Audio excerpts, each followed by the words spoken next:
Hello guys, welcome back to Coding Lens Tamil. இந்த வீடியோவில் எதை பற்றி பார்க்க போகிறோன்னா binary addition and binary subtraction in C. அதாவது சியில் வந்து எப்படி வந்து binary addition and binary subtraction வந்து ப்ரோக்ராம் எழுதுறதுன்னு சொல்லிட்டு பார்க்கலாம். இந்த வீடியோ ப்ரோக்ராம் பார்த்துட்டு ஃபைனலாக அதுக்கான ப்ரோக்ராமிங் டெமோவும் பார்த்துடலாம். வீடியோ வந்து ஸ்கிப் பண்ணாமல் பாருங்கள், அப்போ தான் புரியும்.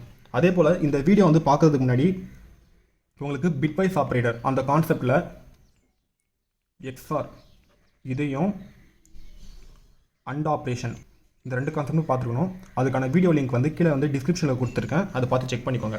பைனரி அடிஷன் பைனரி சப்ட்ராக்ஷன் இது பண்ணுறதுக்கு ஒரு 2 இன்புட் தேவையா? அந்த 2 இன்புட் வந்து யூசர் இருந்து வாங்கணும்.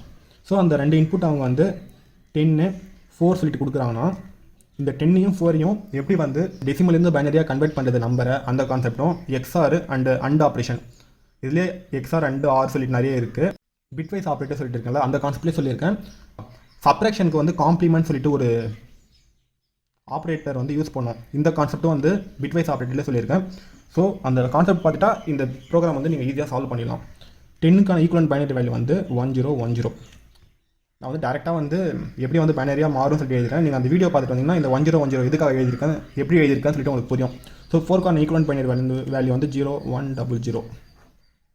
பைனரி அடிஷன் இந்த 2 நம்பரையும் பைனரி அடிஷன் பண்ணால் பைனரி அடிஷன் இந்த 2 நம்பரையும் அடிஷன் பண்ணால் இது எப்படி வந்து ஒர்க் ஆகுனா 0 வந்து 0 கூட ஆட் பண்ணால் 0 தான் வரும். 0 கூட 1 ஆட் பண்ணாலும் 1 தான். 1 கூட 0 ஆட் பண்ணாலும் 1 தான் வரும். 1 கூட 1 ஆட் பண்ணால் 0ன்னு சொல்லி வந்துடும். பட் 1 வந்து கேரி அவுட் ஆகும். 1 சீன் சொல்லி எழுதியிருக்கேன், கேரி அவுட் சொல்லிட்டு ஞாபகம் வச்சுக்கோங்க. ஸோ இந்த இடத்துல வரும்போது மட்டும் கொஞ்சம் வந்து சேஞ்சஸ் நடக்குது, மற்ற இடத்துலலாம் வந்து நார்மலாக தான். ஓகேங்களா? இப்போ இது 2 நம்பரையும் வந்து ஆட் பண்ணுறேன். ஆட் பண்ணால் 0 கூட 0 ஆட் பண்ணால் 0 தான். எப்பவுமே வந்து இந்த பக்கத்துலேருந்து நம்பரை வந்து ஆட் பண்ணி லெஃப்ட்லேருந்து ரைட்டுக்கு ஆட் பண்ணிட்டு போங்க. 1 கூட வந்து 0 ஆட் பண்ணால் 1 தான். 0 கூட 1 ஆட் பண்ணாலும் 1 தான். 1 கூட 0 ஆட் பண்ணாலும் 1 தான். ஸோ இந்த எக்ஸாம்பிளில் ஒரு நம்பரும் கேரி அவுட் நடக்கலை. ஸோ அதனால் நார்மல் டிசெண்டன்ட் மாதிரியே அப்படியே எழுதிட்டோம். இன்னொரு எக்ஸாம்பிளில் வந்து கேரி அவுட் வந்துச்சுன்னா அது எப்படி எழுதுறதுன்னு சொல்லிட்டு காட்டுறேன்.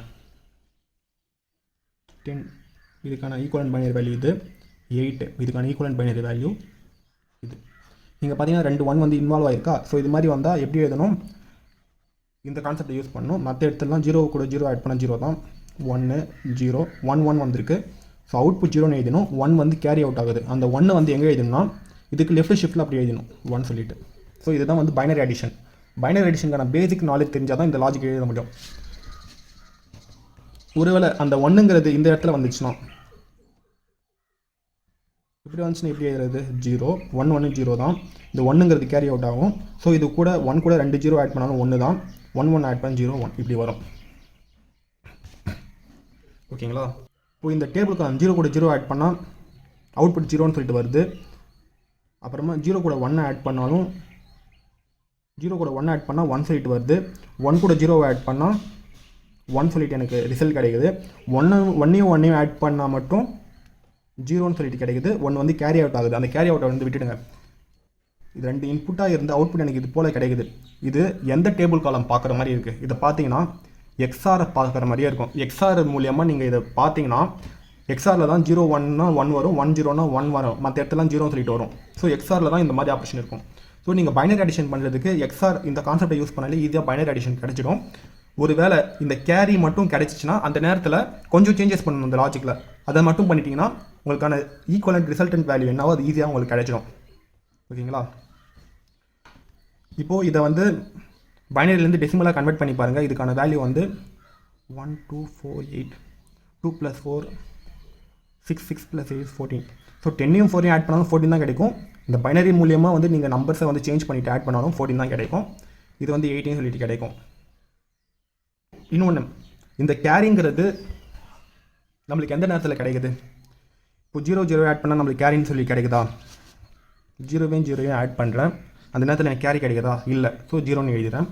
1 0 ஆட் பண்ணுறேன், அந்த நேரத்தில் எனக்கு ஏதாவது கேரி ஏதாவது கிடைக்குதா? இல்லை. அதுவும் கேரி கிடைச்சா மட்டும் 1 எழுதுகிறேன், மற்ற இடத்துலாம் 0ன்னு எழுதுகிறேன். அதே போல் 0 1 ஆட் பண்ணால் எனக்கு கேரின்னு சொல்லிட்டு கிடைக்குதா? இல்லை. ஸோ இந்த இடத்துல 0ன்னு சொல்லி எழுதுகிறேன். இந்த இடத்துல 1 ஆட் பண்ணால் மட்டும்தான் எனக்கு கேரின்னு சொல்லிட்டு கிடைக்குது. ஸோ கேரின்னு கிடைக்குதா? 1 சொல்லிட்டு எழுதுகிறேன். ஸோ இதை நீங்கள் பார்த்தீங்கன்னா இந்த டேபிள் காலம் பார்க்க எது போல் இருக்குது? இது ரெண்டுமே இன்புட்டாக இருந்துட்டு அவுட்புட் எனக்கு இது போல் கிடைக்குதுன்னு இது பார்க்குறது எது மாதிரி இருக்குது? And operation. அந்த அண்ட் ஆப்ரேஷன் சொல்லிட்டு ஒரு இது இருக்கும் பிட்வைஸ் ஆப்ரேட்டர்லேயே. ஸோ அந்த கான்செப்டை பார்க்குற மாதிரியே இருக்குது. ஸோ அண்ட் ஆப்ரேஷனுங்கிறது நம்மளை வந்து கேரி அவுட் கண்டுபிடிக்கிறதுக்காக யூஸ் ஆகுது. எக்ஸ்ஆருங்கிறது அந்த ரிசல்ட்டை வந்து ஸ்டோர் பண்ணுறதுக்காக, ரிசல்ட்டை வந்து கண்டுபிடிக்கிறதுக்காக யூஸ் ஆகுது. ஸோ இந்த 2 லாஜிக் தான். இதுதான் இப்போது ப்ரோக்ராமிங்கில் எழுதிட்டு நான் சால்வ் பண்ண போகிறேன். இப்போது மெயின் ஃபங்க்ஷனுக்குள்ளே யூசர்கிட்ட 2 இன்புட் வாங்கணும்ல. ஸோ இன்ட்டு ஏபி, ஒரு வேளை கேரி வந்துச்சுன்னா அந்த கேரியை வந்து ஸ்டோர் பண்ணுறதுக்காக சிங்கிற ஒரு வேரியபிள் க்ரியேட் பண்ணிக்கிறேன். க்ரியேட் பண்ணிவிட்டு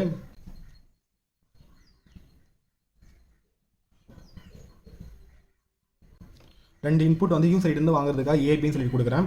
இந்த இடத்துல யூசர் வந்து 10ஐயும் 4ஐயும் இன்புட்டாக கொடுக்குறாங்க. ஓகேங்களா? 10ஐயும் 4ஐயும் இன்புட்டாக கொடுக்கும்போது நான் என்ன பண்ணுறேன், while b not equal to 0 எதுக்காக எழுதுறேன்னு சொல்லிட்டு லாஜிக் எழுதிட்டு உங்களுக்கு சொல்கிறேன். இப்போ ஃபஸ்ட்டு வந்து நம்மளோட கோல் என்னென்னா கேரி இருக்கா இல்லையா சொல்லிட்டு ஃபைண்ட் அவுட் பண்ணணும். கேரி வந்து எதில் போய் ஸ்டோர் பண்ணணும், சி. கேரியை வந்து ஃபைண்ட் அவுட் பண்ணுறதுக்கு என்ன பண்ணணும், அண்ட் ஆப்ரேஷன் பண்ணணும். எதை ஏவையும் பிவையும் அண்ட் ஆப்ரேஷன் பண்ணணும்.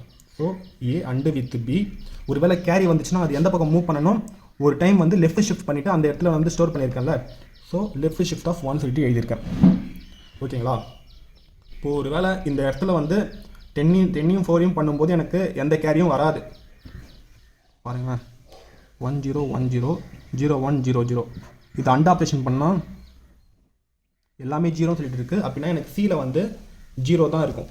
சியில் இப்போது 0 தான் எனக்கு போய் ஸ்டோர் ஆகிருக்கும். ஓகேங்களா? நெக்ஸ்ட்டு ஏல வந்து ஏ எக்ஸ்ஆர் வித் பி. இது போல் லாஜிக் எழுதிட்டுனா 1 0 1 0 0 1 0 0. இது போல் வந்தால் எனக்கு ரிசல்ட் என்ன வரும், 1 1 1 0. இதுதான் எனக்கு ரிசல்ட்டாக கிடைக்கும். ஸோ இந்த வேல்யூ போயிட்டு ஏல போயிட்டு ஸ்டோர் ஆகும். இதுக்கான ஈக்குவலன்ட் டெசிமல் வேல்யூ வந்து 14. ஸோ ஏல வந்து 14 சொல்லிட்டு இருக்கும். ஓகேவா? இப்போது இந்த பிங்கிறது எனக்கு கரெக்டான ரிசல்ட் இப்போவே கிடச்சிச்சு. ஸோ இந்த கண்டிஷனை வந்து நான் ஃபால்ஸ் பண்ணணும். என்ன பண்ணணும், இந்த கேரி வேல்யூ இப்போ என்ன சொல்லிட்டு 0 சொல்லிட்டு இருக்குல்ல, அந்த கேரி வேல்யூ எடுத்துன்னு போயிட்டு பியில் அப்ளை பண்ணிடுறேன். இது போல் அப்ளை பண்ணிட்டா இப்போது பியோட வேல்யூ இப்போது 4ல் இருந்து பியோட வேல்யூ 4ல் இருந்து இப்போ கேரியோட வேல்யூ என்ன சொல்லிட்டு இருக்கு, 0 சொல்லிட்டு இருக்குல்ல. ஸோ 0 மாறிட்டு இருக்கும். ஸோ மறுபடியும் இந்த கேஸ் செக் பண்ணிவிட்டு 0 not equal to 0 கண்டிஷன் வந்து ஃபால்ஸ் ஆகிடுமா. ஃபால்ஸ் ஆகிறதுனால லூப்பை விட்டு வெளியே வந்துடும். எனக்கு ரிசல்ட் ஃபைனலாக எதில் இருக்குது, ஏல தானே இருக்குது. printf ரிசல்ட் அடிஷனோட ரிசல்ட் வந்து %d சொல்லிட்டு எழுதிட்டு ஏவை பிரிண்ட் பண்ணிட்டுனா எனக்கு வந்து கரெக்டாக வந்து ஏல வந்து இந்த வேல்யூ தான் இருக்குது, 1 1 1 0. இதை வந்து நீங்கள் டெசிமலுக்கு கன்வெர்ட் பண்ணினா 14 சொல்லிட்டு பிரிண்ட் ஆகும். இதுவே கேரி இன்வால்வ் ஆயிடுச்சுன்னா இந்த கண்டிஷன் வந்து கரெக்டாக ஒர்க் ஆகுதா இல்லையா சொல்லி செக் பண்ணிடலாமா. இந்த எக்ஸாம்பிளில் பார்க்கலாம். A and with B left shift of 1 1 0 1 0 1 0 0 0. And பண்ணால் 0 0 0 1 1 1 இருக்கும்போது மட்டும்தான் 1 சொல்லிட்டு வரும். மற்ற இடத்துல 0 சொல்லிட்டு எழுதிட்டேன். ஸோ எனக்கு கேரி வேல்யூ கிடைச்சிருக்கு. கேரி வேல்யூ வந்து ஒரு டைம் வந்து லெஃப்ட் ஷிஃப்ட் இங்கே பண்ண சொல்கிறேன்னா, ஸோ இந்த லெஃப்ட் ஷிஃப்ட் ரைட் ஷிஃப்ட் இந்த ஆப்ரேஷனும் வந்து நீங்கள் பிட்வைஸில் பார்த்தாலே அந்த கான்செப்ட்லேயே சொல்லியிருக்கேன். ஸோ இதை நீங்கள் ஒரு டைம் லெஃப்ட் ஷிஃப்ட் பண்ணிங்கன்னா 1 சொல்லிட்டு வந்துடும். 3 0 இருக்கிறது 4 0 வந்து கன்வெர்ட் ஆகிடும். ஸோ அந்த லெஃப்ட் ஷிஃப்ட் ஆப்ரேஷன் பார்த்தா உங்களுக்கு புரியும். இது போல் எழுதிட்டேன்னா இப்போ சியில் வந்து இந்த வேல்யூ தான் ஸ்டோர் ஆகிருக்கும். இதுக்கான ஈக்குவலன்ட் டெசிமல் வேல்யூ என்னன்னு பார்த்தீங்கன்னா 2 4 8 16 சொல்லிட்டு ஸ்டோர் ஆகிருக்கும் சியில். ஓகேங்களா? Next A XOR with B 1 0 1 0வில் 1 0 0 கூட எக்ஸ்ஆர் பண்ணால் 0 1 0 0. இதுதான் வந்து இப்போ ஏல வந்து ஸ்டோர் ஆகிருக்கும். இதுக்கான டெசிமல் வேல்யூ பார்த்தீங்கன்னா 2. ஸோ 2ங்கிறது ஸ்டோர் ஆகிருக்கும். எனக்கு இது ரெண்டுத்தையும் வந்து ஆட் பண்ணால் இங்கே 1 சொல்லிட்டு வந்துட்டு 2 0 1 0 சொல்லிட்டு வரணும். பட் எனக்கு வந்து ரிசல்ட்டாக வந்து 0 0 1 0 இது வரைக்கும் தான் கிடச்சிருக்கு. ஸோ இப்போது ஒரு இங்கே எனக்கு கேரி கிடைச்சிருக்கிறதுனால அதுக்கேற்ற மாதிரி இந்த லாஜிக்கை கொஞ்சம் ஆல்டர் பண்ணிவிட்டு எனக்கு இந்த ரிசல்ட்டை கொண்டு வரணும். இந்த 1ங்கிறதும் ஆட் பண்ணோம். நெக்ஸ்ட்டு இப்போது சிங்கிற வேல்யூ இப்போ இது இருக்கா 16 சொல்லிட்டு இருக்கா, அந்த 16ங்கிற வேல்யூவை தூக்கிட்டு இப்போ பியில் காப்பி பண்ணிடுறேன். இப்போ பிங்கிறது என்னவா மாதிரி இருக்கும், இப்போ பி ஆல்ரெடி வந்து 8ஆக இருக்கிறது இப்போ 16 சொல்லிட்டு மாறிட்டு இருக்கும். இப்போ நெக்ஸ்ட்டு இப்போ செக் பண்ணோம் B not equal 0 16 not equal 0ங்கிறது கண்டிஷன் வந்து ட்ரூ ஆகிறதுனால மறுபடியும் லூப்குள்ளே வரும். சியோட வேல்யூ இப்போது ஏ அண்டு வித் பி. ஏவோட வேல்யூ என்ன சொல்லிட்டு இருக்குது ஃபைனலாக 0 0 1 0. இதுதான் ஏல வந்து ஸ்டோர் பண்ணியிருக்கும். ஸோ ஏல அதுதான் இருக்குது. பியோட வேல்யூ இது இருக்கும் 16ங்கிறது 1 இது இருக்கும். ஸோ இதை வந்து நீங்கள் அண்ட் பண்ணிங்கன்னா எல்லாமே ஜீரோன்னு சொல்லிட்டு ஆகிடுமா? கரெக்ட் தானே? ஸோ ஏ அண்டு வித் பிங்கிறது எல்லாமே ஜீரோன்னு சொல்லிட்டு ஆகிடும். இதை வந்து ஷிஃப்ட் பண்ணாலும் ஷிஃப்ட் பண்ணனாலும் ஒரே கணக்கு தான். ஸோ ஜீரோன்னு தான் இருக்கும். சியில் வந்து இப்போது ஜீரோன்னு சொல்லிட்டு இருக்கும். இப்போது ஏ கூட ஏ எக்ஸ்ஆர் வித் பி, இப்போ ஏ கூட எக்ஸ்ஆர் பண்ணிங்கன்னா இது அண்டு, இப்போ எக்ஸ்ஆர் பண்ண போகிறீங்க 0 1 0 0. இங்கே வந்து எந்த வேல்யூவில் என்ன 0 தான் ட்ரீட் ஆகும். 0 கூட 1 ஆட் பண்ணாலும் 1 தான். ஸோ 1 0 0 1 0 எனக்கு இந்த ரிசல்ட் எனக்கு அடிச்சிச்சா? இப்போது இதில் இது நீங்கள் வந்து டெசிமலுக்கு நீங்கள் கன்வெர்ட் பண்ணிங்கன்னா, இதை வந்து நீங்கள் டெசிமலுக்கு நீங்கள் கன்வெர்ட் பண்ணிங்கன்னா 18 சொல்லிட்டு வரும். ஸோ ஏல இப்போ 18 சொல்லிட்டு இருக்குது. நெக்ஸ்ட்டு பியில் வந்து சியோட வேல்யூ, சியை வந்து பியாக மாற்ற சொல்கிறேன். சியில் ஃபைனலாக என்ன சொல்லிட்டு இருக்குது? சியில் 0 சொல்லிட்டு இருக்குல்ல. ஸோ இப்போ பிங்கிறது இப்போது 16லேருந்து மறுபடியும் 0 மாறிட்டு இருக்கும். ஓகேவா? மாறிட்டு மறுபடியும் 0 ≠ 0ங்கிறது கண்டிஷன் ஃபால்ஸ் ஆகிடும். ஸோ இந்த வைல் லூப்பை விட்டு வெளியே வந்துடும். ரிசல்ட் ஆஃப் அடிஷன் ஏ வந்து பிரிண்ட் பண்ண சொல்கிறேன். ஏல ஃபைனலாக என்ன சொல்லிட்டு இருக்கு? 1 0 0 1 0. அதாவது இந்த 18ங்கிறது இருக்கும். ஸோ எனக்கு கரெக்டாக வந்து பிரிண்ட் ஆகிடும். ஸோ இதுதான் வந்து பைனரி அடிஷனுக்கான லாஜிக். பைனரி அடிஷனுக்கு இவ்வளோ பெரிய லாஜிக் இருக்குது. பைனரி சப்ட்ராக்ஷன் எப்படி வரும்னு சொல்லிட்டு நினச்சிங்கன்னா ஒன்றுமே இல்லை, ரொம்ப சிம்பிள் தான். இப்போ பைனரி சப்ட்ராக்ஷன் ஏ மைனஸ் பி, இந்த ரெண்டு வேல்யூ வந்து சப்ட்ராக்ட் பண்ண போகிறோம். இதை நம்ம எப்படி எழுதலாம்னா ஏ ப்ளஸ் ஆஃப் மைனஸ் பின்னு சொல்லிட்டு எழுதலாம். எக்ஸாம்பிளுக்கு பியோட வேல்யூ 5, 5ஓட பைனரி வேல்யூ 1 0 1. இதை 0 1 0 0 1 சொல்லிட்டு வச்சுக்கோங்க. 5ஓட பைனரி வேல்யூ இது போல். இப்போ நான் இது போல் மாற்றணும்னா என்ன பண்ணணும்னா ஃபஸ்ட்டு காம்ப்ளிமெண்ட் ஃபஸ்ட்டு எழுதணும். ஃபஸ்ட்டு காம்ப்ளிமெண்ட் செகண்ட் காம்ப்ளிமெண்ட் அந்த கான்செப்ட்டும் வந்து நம்ம பார்த்துருக்கோம், பிட்வைஸ் ஆப்ரேட்டிலே பார்த்துருக்கோம். அதையும் வந்து அதில் பார்த்தா உங்களுக்கு புரியும். இப்போ ஃபஸ்ட் காம்ப்ளிமெண்ட்னா 0 இருக்கிற இடத்துல 1, 1 இருக்கிற இடத்துல 0 மாற்றணும். ஸோ 1 0 1 0ன்னு வந்துடும். இப்போ செகண்ட் காம்ப்ளிமெண்ட் இந்த கடைசி பிட் கூட 1 ஆட் பண்ணிட்டா எனக்கு 2's காம்ப்ளிமெண்ட் கிடச்சிடும். ஸோ 1 1 0 1 இதுதான் எனக்கு 2's காம்ப்ளிமெண்ட் வேல்யூ. இது என்னென்னா வந்து -5ஓட வேல்யூ. இங்கே எனக்கு +5ஐ -5ஐ எப்படி மாற்றுதுன்னு சொல்லிட்டு 2's காம்ப்ளிமெண்ட் எடுத்தால் கிடைச்சிருந்தா 2's காம்ப்ளிமெண்ட் எடுத்துகிட்டு இந்த ஏ கூட இந்த பியை வந்து இப்போது ஏ வேல்யூ இருக்குது, ஏ ப்ளஸ் இந்த 2's காம்ப்ளிமெண்ட் எடுத்துக்க வேல்யூ கூட வேல்யூ வந்து நம்ம ஆட் பண்ணிட்டா எனக்கு ரிசல்ட் என்ன வருதோ அதுதானே கிடைக்க போகுது. எக்ஸாம்பிளுக்கு 10 - 5ங்கிறதும் 5 தான், 10 ப்ளஸ் ஆஃப் -5ங்கிறதும் 5 தானே, கரெக்ட் தானே? ஸோ எனக்கு நான் 2's காம்ப்ளிமெண்ட் எடுத்தால் எனக்கு மைனஸோட வேல்யூவே கிடைச்சிடுது. அந்த மைனஸ் வேல்யூ எடுத்துகிட்டு போயிட்டு இது கூட ஆட் பண்ண போகிறேன். அந்த கான்செப்ட் தான். அந்த 2's காம்ப்ளிமெண்ட் எடுக்கிறதுக்கு ஒன்றும் பெரிய விஷயம் இல்லை.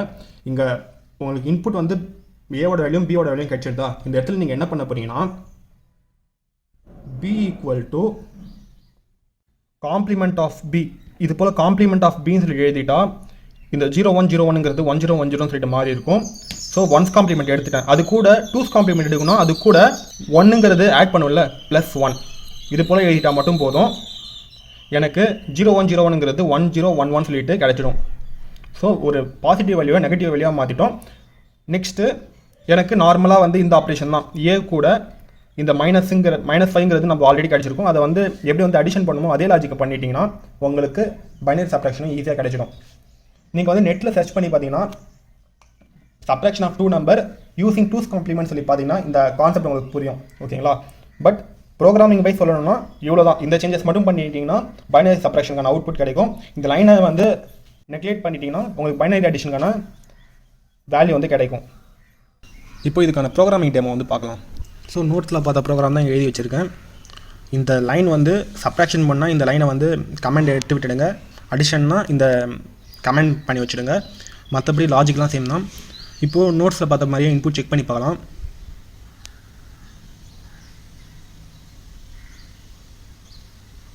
என்டர் டூ இன்புட் கேட்குது. ஃபஸ்ட்டு 10 கொடுத்தேன், அதுக்கப்புறம் வந்து 4 கொடுத்தேன்னா ஸோ பைனரி அடிஷன் ஆஃப் 2 நம்பருங்கிறது 14 சொல்லிட்டு வந்திருக்கு. நெக்ஸ்ட்டு 10 8 கொடுத்தோமா, 10 8 பைனரி அடிஷன் ஆஃப் 2 நம்பர்ஸ் 18. நீங்கள் இந்த இன்புட் தான் சொல்லிட்டு இல்லை, வேறு இன்புட் கொடுத்தாலும் கரெக்டாக வந்து ஒர்க் ஆகும். 25 15. So binary addition of 2 number is 40. இதில் வந்து டேரெக்டாக வந்து டெசிமல் வேல்யூவாக பிரிண்ட் பண்ணுது. நீங்கள் வந்து பைனரி ஃபார்மேட்டில் தான் இந்த லாஜிக்கை வந்து எழுதியிருக்கீங்க. ஓகேங்களா? கம்பைலரில் வந்து அது போல் நடந்தது. ஃபைனலாக வந்து இன்புட் பிரிண்ட் பண்ணுறது மட்டும் உங்களுக்கு டெசிமல் ஃபார்மேட்டில் வந்து பிரிண்ட் பண்ணுது. இப்போ சப்ட்ராக்ஷன் அடிஷனுங்கிறது இந்த லாஜிக் யூஸ் பண்ணினா சப்ட்ராக்ஷன் சொல்லிட்டு மாற்றிக்கோங்க. என்டர் 2 இன்புட் 10 5ஆல் மைனஸ் பண்ணால் binary subtraction of 2 number is 5. ஓகேங்களா? அதே போல் வேறு நம்பருக்கும் நீங்கள் செக் பண்ணி பாருங்கள். 100 67 33. ஓகேங்களா? 5 15 -10. ஸோ இந்த ஒரே ஒரு லைன் தான். இந்த லைனை மட்டும் நீங்கள் ஆட் பண்ணிட்டீங்கன்னா பைனரி சப்ட்ராக்ஷன் நடக்கும். இந்த லைன் இல்லாமல் எழுதிங்கன்னா வந்து பைனரி அடிஷன் வந்து அந்த லாஜிக் எப்படி ஒர்க் ஆகுமோ அது போல் ஒர்க் ஆகும். இந்த 3 லைன் தான். இந்த 3 லைன் தெரிஞ்சுட்டா பைனரி அடிஷன் அண்ட் பைனரி சப்ட்ராக்ஷனுங்கிறது ரொம்ப ஈஸி தான். இந்த வீடியோ உங்களுக்கு புரிஞ்சிருக்குன்னு நம்புகிறேன். இந்த வீடியோவில் ஏதாவது டவுட் இருந்தால் கீழே கமெண்ட் பாக்ஸில் கமெண்ட் பண்ணி நான் ரிப்ளை பண்ணுறேன். இது போல் மேலும் பல வீடியோஸ்க்கு நம்ம channel coding ideas Tamil subscribe பண்ணுங்கள், உங்கள் ஃப்ரெண்ட்ஸ்க்கும் ஷேர் பண்ணுங்கள். தேங்க்ஸ் ஃபார் வாட்சிங். Keep support our channel. Thank you.